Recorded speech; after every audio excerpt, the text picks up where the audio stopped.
Dios les bendiga, amados. Bienvenidos un día más a este tiempo de oración. Gracias, líder Elmin y Victoria, por elevar su voz en oración, por las vidas, por aquellos que necesitan realmente ser llevados a la presencia de Dios. Hay tanta necesidad, hay tantas vidas que necesitan del Señor Todopoderoso para que puedan tener vida y vida en abundancia, como nos promete la palabra. Hoy vamos a comenzar a meditar en el libro de Salmos. Ayer estuvimos haciendo una pequeña introducción. Hay tanto que hablar de los Salmos que nos ocuparía largo tiempo, prácticamente todo el año hablando de los Salmos. Pero la intención es poder escudriñar, meditar en cada uno de ellos en la medida de lo posible y que el Señor abra nuestro entendimiento, que el Señor nos lleve a vivir en línea con su palabra. Hay hermosas promesas en los salmos. Ayer estuvimos viendo que los salmos no simplemente son cánticos, sino también son oraciones. Y en estos salmos vamos a ver los 7 tipos de oración que hemos estado estudiando en esta escuela de oración pasada. Amén. Continuamos la escuela de oración. No se olvide de que aún falta mucho para aprender a orar. No significa que hayamos estado pues estos 6, 7 meses de cada día prácticamente aprendiendo a orar y que ya está todo hecho. No, hay mucho por lo que todavía necesitamos orar, aprender a orar. Hay armas que Dios ha provisto para nuestras vidas, para el creyente, para tener una vida de oración fructífera. ¿Ven? Esa es la intención. Por favor, líder Elvin, si puede abrir su Biblia en Salmo capítulo 1, Salmo 1. Díganos todo el Salmo 1, por favor. Ahí si tiene su Biblia a mano. Y a ustedes, pues, como siempre, les recomiendo que pueda abrir su Biblia, tomar su libreta, su bolígrafo y tomar apuntes de todo lo que el Señor habla a su vida. Amén. Puede conectar su micrófono. Salmo 1. Salmo 1.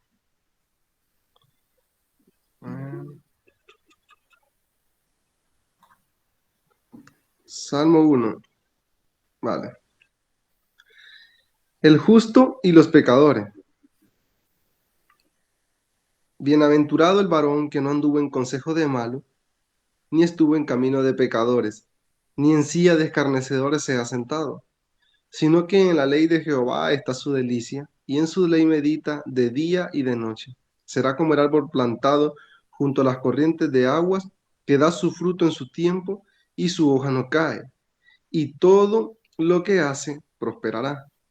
No así los malos, no así los malos que son como el tamo que arrebata el viento. Por tanto, no se levantaron los malos en el juicio, ni los pecadores en la congregación de los justos, porque Jehová conoce el camino de los justos, mala senda de los malos perecerá. Amén. Aleluya. Muchas gracias, líder Elvin. El justo y los pecadores. Así es el título de este salmo de número 1. Este tema o el tema de este salmo lo podemos resumir de esta manera. 2 hombres. Vamos a ver el contraste entre el hombre que es bendecido y el hombre pecador, impío. Vamos a ver 2 caminos y 2 destinos. El salmo número 1, con el versículo 1 comienza diciendo bienaventurado. Algo que ya vimos en la escuela de oración, bienaventurado es el griego Macarios, pero aquí entendemos que el Salmos es un libro del Antiguo Testamento. El Antiguo Testamento fue escrito en hebreo y arameo. Así que la palabra que se utiliza para bienaventurado es la palabra hebrea esher. Y este término habla prácticamente de prosperidad o de felicidad también. Y esto es lo que experimenta aquella persona que es favorecida, que es bendecida por alguien que es superior. Eso es lo que quiere decir la palabra bienaventurado en el original esher. Ahora, entendamos que esta palabra es en plural. Por tanto, podemos ver una multiplicación de las bendiciones. Así que feliz, bienaventurado, próspero es aquel que practica lo que el versículo 1 nos acaba de decir. Este versículo 1 dice, bienaventurado el varón que no anduvo en consejo de malos. Está practicando aquí, lo que nos indica que el hombre feliz practica no andar o no seguir los consejos de los malos, no se detiene en camino de pecadores y tampoco se sientan con los burladores para cultivar la amistad. O sea, la persona que hace estas tres cosas, por supuesto que no es feliz y pasa por tres etapas. La primera, sigue consejo de malos. Vamos, todos nosotros necesitamos consejos. Pero en Proverbios 11:4 nos dice que en la multitud de consejos hay seguridad, pero lo que no podemos hacer es acudir al consejo de los malos. ¿Y cuáles son los malos? Son aquellas personas que no tienen a Dios en sus vidas, no dejan que Dios entre a su corazón. Son aquellas personas que no tienen ningún temor reverente hacia Dios. Viven como si Dios no existiera. Entonces, cuando aquella persona acepta el consejo del malvado, la segunda etapa comienza a transitar en camino de pecadores. Y la palabra nos dice de que hay caminos que al hombre le parecen correctos, pero son caminos de muerte. Y una vez que ha transitado por el camino de pecadores, termina sentándose en sillas de escarnecedores, de burladores. Hace amistad con los blasfemos, aquellos que hablan en contra de Dios, aquellos que desprecian a Dios, que se burlan de las cosas de Dios, y sobre todo que se oponen a la palabra de Dios. En el versículo 2 dice que aquel hombre feliz, el bienaventurado, es aquel que en la ley de Jehová está su delicia, y en su ley medita día y de noche. O sea, aquí en este versículo 2 lo que nos está hablando es lo que debe hacer o lo que hace un hombre para ser bienaventurado, para ser feliz, bendecido. Encuentra placer y alegría en la meditación de la palabra de Dios. Usted sabe, en Hebreos 4:12 nos dice que la palabra es viva y es eficaz. ¿Viva por qué?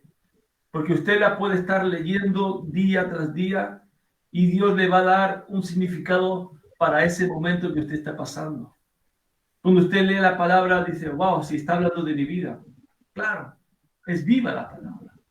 Y es eficaz. El momento que usted lo pone en práctica, va a ver rápidamente los resultados de esa palabra. Por tanto, amados, entendamos que todos los problemas que el hombre tiene, que usted y yo tenemos, es por no meditar y por no poner la palabra en práctica. Nosotros fuimos llamados a libertad, nos dice la palabra. Pero esa libertad no podemos tomarla para como pretexto para hacer lo malo, como nos dicen Gálatas. Por tanto, usted y yo necesitamos entender que meditar en la palabra día y noche va a ser lo que realmente nos haga hombres y mujeres felices, bienaventurados. Meditar en la palabra. Ahora, ¿qué es meditar? Meditar es masticar, es rumiar. Ya en la escuela de oración estuvimos hablando acerca de este término. El ejemplo más fácil es el de una vaca. Una vaca dicen que tiene dos estómagos y por tanto ella come, comienza a masticar, traga y el estómago lo vuelve a echar, lo vuelve a masticar, lo vuelve a tragar y es sacar todos los nutrientes que tiene el alimento que está tomando. Así mismo es la palabra del Señor. Usted y yo necesitamos masticar, rumiar, sacando todos los nutrientes que la palabra de Dios tiene para nuestras vidas. Rumiar o meditar es considerar lentamente, es pensar detenidamente lo que se está leyendo. Ahora, ¿qué otro versículo en la palabra encontramos que dice que tiene que meditar día y noche? ¿Qué otro versículo es? Ahí encontramos, sin duda, Josué 1:8. ¿Se acuerdan? Josué 1:8. Ahí nos dice que no se apartará de tu boca este libro de la ley, sino que de día y de noche meditarás en él. Amén. Entonces es algo que el Señor está marcando para nuestras vidas. Yo siempre digo que la palabra es como un espejo. Y cuando nosotros meditamos en ello, meditamos en su palabra, la palabra va a revelar realmente quiénes somos. Ahí no hay ningún tipo de engaño. Por tanto, usted y yo debemos permitir que la palabra de Dios tome forma en nuestra vida, comience a moldear nuestra vida conforme a la voluntad y los propósitos de Dios.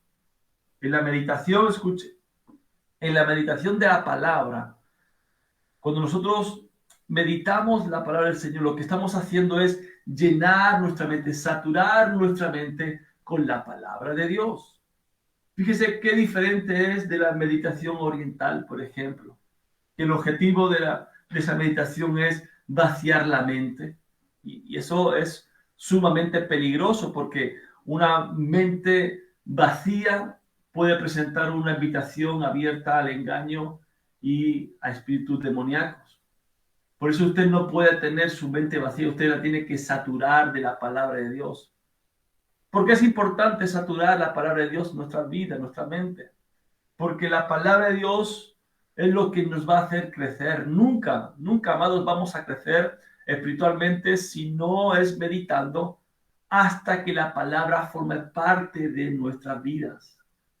Cuando usted comienza a leer la palabra, a meditar la palabra, a darle vueltas, a hacer preguntas, meditando, masticándola, es ahí cuando va a comenzar a formar parte de su vida. La palabra nos dice que la fe viene por el oír. Así que cuando usted está oyendo la palabra, por eso yo siempre recomiendo que lea la Biblia en voz alta, porque no solamente la está leyendo, sino que la está escuchando. Y la fe viene por el oír. Y ahí comienza a darle vueltas al versículo y comienza a meditarlo y a hacer preguntas, y eso comienza a revelarse a nuestras vidas, y es cuando realmente forma parte de nosotros. Lo que viene a ser una palabra logo se convierte en una palabra rema para nosotros. ¿Amén? Recuerden, ya lo estuvimos viendo en la escuela de oración. Ahora, el versículo 3 nos habla de cómo es bendecido el justo. Y que será junto a corrientes de agua. Aquí lo primero que tenemos que notar es que dice que es plantado. El árbol está plantado, no son esos árboles silvestres en cualquier parte. Y además está junto a corrientes de agua. Esta expresión corrientes de agua lo que está hablando, está expresando es abundancia. ¿Por qué abundancia? Porque junto al río siempre tiene una fuente continua de agua. Jamás se ha... ¿Por qué? Porque siempre está tomando lo que necesita. No depende de las temporadas de lluvia, no depende del invierno o del otoño, no depende de temprana ni de la tardía, depende del agua, de la corriente de agua. Nos habla, eso nos debe hacer pensar de que si constantemente nosotros estamos necesitados, tenemos que preguntarnos si realmente estamos junto a corrientes de agua. Necesario hacernos esta pregunta. Un árbol que está junto a corrientes de agua, plantado junto a corrientes de agua, es un árbol fuerte, es un árbol estable. ¿Por qué? Porque sus raíces se hunden profundamente. Ahora, ¿qué significa concretamente el río de aguas? Cuando nosotros leemos la palabra aguas, habla de la palabra de Dios, se refiere a la palabra de Dios. El líder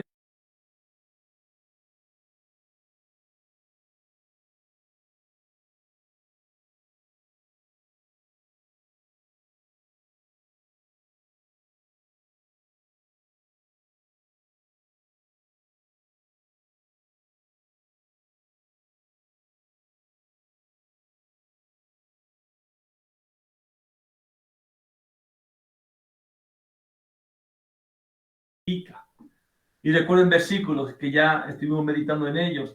Jesús dijo a los discípulos, vosotros ya estáis limpios por la palabra que os he hablado. El apóstol Pablo habla a la iglesia en Galacia diciendo de que Dios había dado su vida por la iglesia y la había santificado y habiéndola purificado, ¿cómo? Por el lavamiento del agua, por la palabra. Así que la palabra tiene un significado de pureza, de limpieza para nuestra vida. Amén.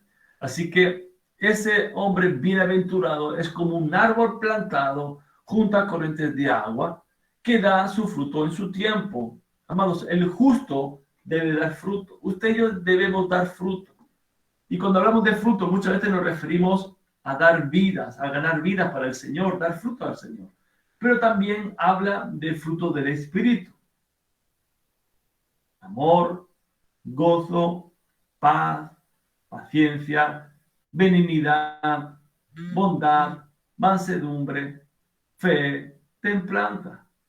Ese es el fruto del Espíritu Santo. Y Dios está diciendo aquí que aquel hombre que está plantado junto a corrientes de agua va a dar fruto. Aleluya. Y su hoja además no cae. ¿Qué representa la hoja? La hoja representa el testimonio exterior del creyente, del cristiano, nuestro testimonio. Y ese testimonio siempre, amados, tiene que estar presente. Su hoja no cae.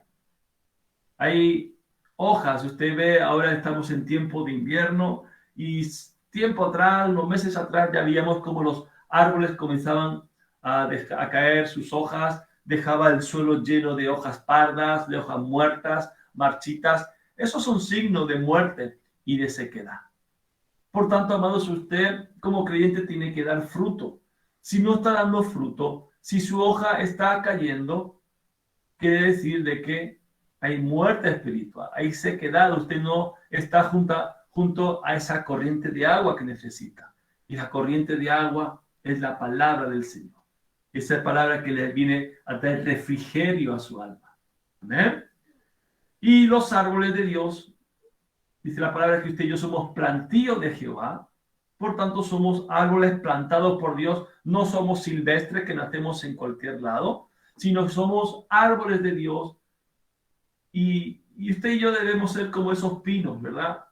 Esos pinos que siempre están verdes todo el año, son lo que llaman hojas perennes, no caen en temporada de invierno ni de verano, son árboles que constantemente tienen sus hojas, no pierden sus hojas. Así tenemos que ser nosotros. Ese es nuestro testimonio, amados. Ese es nuestro testimonio. Dice que el hombre bienaventurado, todo lo que hace va a prosperar. Y esto, amados, tenemos que tenerlo claro. No es que el hombre bienaventurado toque algo y se convierta en oro, o que cualquier cosa que haga lo va a hacer rico o va a estar en la comodidad. Tenemos que entender algo. En la vida del justo, aún las cosas que nos pueden suceder, cosas no tan buenas, Dios siempre va a sacar algo bueno y maravilloso de todo eso. Es por eso que usted y yo necesitamos entender que cuando nosotros estamos pegados a Dios, estamos como ese árbol plantado junto a corriente de agua, cuando estamos constantemente pensando en la palabra de Dios, cuando constantemente estamos meditando en la palabra de Dios, nunca, amados, nunca vamos a tener la necesidad. ¿Por qué? Porque lo tenemos todo con Jesús. Y si tenemos a Jesús, ya no nos falta nada. Amén. El versículo 4 continúa diciendo, no así los malos, que son como el tamo que arrebata el viento. O sea, todo lo que hemos estado hablando acerca del hombre bienaventurado, el bendecido, el feliz, todo eso es cierto acerca del justo. Es un árbol estable, es un hombre, una mujer que tiene una vida y sustento continuos, son fructíferos, son vivos y prósperos. Y vemos así que no pasa lo mismo con los malos. Dice que los malos son como el tamo que arrebata el viento. El tamo es la cáscara que rodea un grano. Y antes de ser molido ese grano necesita quitarse ese tamo. Entonces, ¿cómo lo hacen? Lo lanzan al viento. Cogen un puñado, lo lanzan al viento y el viento se lleva el tamo. Lo que nos está diciendo aquí la palabra que así son los malos. Así son de inestables son los malos. Así son falto de sustancia. Le falta todo, le falta la esencia, que es la palabra de Dios, que es Jesús, el verbo encarnado en sus vidas. Amén. El verso 5 continúa diciendo, por tanto, no se levantarán los malos en el juicio, ni los pecadores en la congregación de los justos. Amados, los pecadores serán hallados culpables. Y mucho menos van a compartir el mismo futuro glorioso que los justos, que los bienaventurados. Es lo que está diciendo aquí, los pecadores de la congregación de los justos no van a estar. No van a estar. Hay un juicio. Y ya Jesús dijo en su palabra a sus discípulos de que Dios tomará a los corderos, a las ovejas y a las cabras. Va a hacer separación. Y es algo que tiene que traer temor a nuestras vidas, traer arrepentimiento y ser como los bienaventurados. Amén. Y termina este Salmo 1 con el versículo 6 diciendo, porque Jehová conoce el camino de los justos, mas la senda de los malos perecerá. ¡Wow! Jehová conoce el camino de los justos. Así que todos los justos podemos estar tranquilos, podemos estar en paz. ¿Por qué? Porque tenemos un Dios allá en los cielos que conoce nuestro camino y Él nos va a proteger, Él nos va a preservar de todo mal, Él nos va a cuidar de todo mal, pero el camino de los malos, la senda de los malos es totalmente diferente. Dice que va a perecer, va a terminar. Esa es la esperanza de los impíos. Va a terminar. En otras palabras, es diciendo, Dios cuida de los buenos, pero a los malvados se caminan hacia el fracaso. Ese es el fin de los malos. El camino de los justos, no la senda de los malos. La pregunta es, en esta mañana, ¿en cuál camino estás transitando usted? ¿Cuál de los dos caminos usted está dando sus pasos? ¿El camino de los justos o el camino de los malos? ¿En qué silla se está sentando usted? ¿En la silla de los justos o en la silla de los malvados, de aquellos que escarnecen, de los que se burlan, de aquellos que ponen palos a la rueda del Evangelio? ¿En cuál de los dos? ¿De los justos o de los pecadores? Aleluya. Por favor, líder Elvin, si puede conectar su micrófono y elevar una oración por la palabra de hoy. Amén. Gracias, Padre, por esta hermosa, Padre, palabra que nos has regalado. Padre, te damos gracias, Señor, porque nuestras raíces, Señor, estarán tocando siempre de tu agua, Señor, de tu manantial, de tus recursos inagotables, Padre. Gracias, Padre, por corregir, por redarguir, Padre, nuestro corazón. Gracias, Señor, por tus correcciones, Señor. Gracias por tus reprensiones, Señor, para hacernos volver, Señor, de donde debemos estar, Padre, por nuestro bienestar. Padre, por eso te agradecemos, porque tú eres bueno, Señor, y porque tú siempre anhelas lo mejor para nosotros. Gracias porque esta palabra, Señor, no sea simplemente, Señor, de oída, Señor, sino que sea una palabra de hechos en nuestro corazón. Una palabra, Señor, tangibilizada, Señor. No sea una palabra más hoy día que nosotros hemos escuchado. Padre, que sea tatuada, Señor, en nuestro corazón, que sea, Padre, totalmente aprofundizada en lo más último de nuestra alma, para que no pueda olvidarse, Señor, y podamos ponerla por práctica en cada día de nuestra vida, Padre. Gracias, Señor. Bendecimos tu nombre, en el nombre de tu Hijo amado Jesús. Amén y amén. Amén, amén, aleluya. Gracias, líder Elvin. Gracias a todos y cada uno de aquellos que nos están viendo aquí a través de redes sociales, Facebook, Instagram, aquellos que se han conectado aquí en directo a través del Meet. Gracias por su disposición, por su tiempo, por su amor, por el tiempo que usa para clamar al Señor. Les envío la invitación siempre de que nos puedan mandar sus peticiones de oración. Estamos orando día y noche por ustedes. No solamente aquí estamos en directo, sino también el equipo de intercesión está orando, levantándose en clamor, levantándose por usted, por sus peticiones, para que Dios haga esa obra maravillosa en sus vidas. Amén. Así que les esperamos mañana nuevamente. Tendremos tiempo de oración, estaremos meditando en la palabra y que el Señor haga grandes cosas en su vida. Amén. Padre, en el nombre de Jesús, que hoy tengan, Señor, tu presencia abriendo puertas delante de ellos, que ellos puedan ver tu gracia, que puedan ver tu favor, que ellos puedan ver, Señor, tu mano, tu buena mano sobre sus vidas. Padre, los bendigo en el nombre de Jesús. Amén y amén. Bendiciones, amados. Shalom.